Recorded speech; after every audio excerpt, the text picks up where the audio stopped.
chanak ashram afe Giêsu Christi long in asi ka bo chandang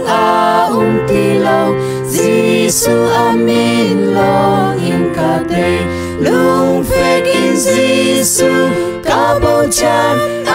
dang bo chan lo dang bo chan lo mít ngoài châu mùi ni pen giang pha na ca bầu chân lại khi cha răng ti lệ thâu man se ca ngã chân na bồi ba si lung phê in Giêsu ca bầu chân đang bầu chân lo đang bầu chân lo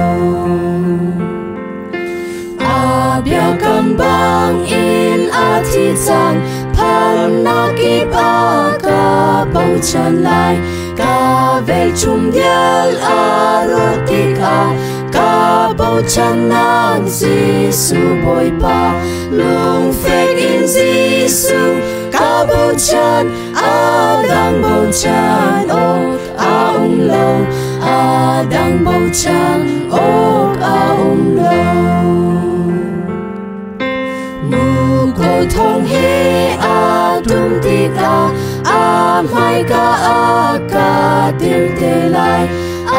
ding nang in ka thuam ti swal nang lo in ka te lai lung phek in Giêsu ka bo chan dang bo chan lo dang bo chan lo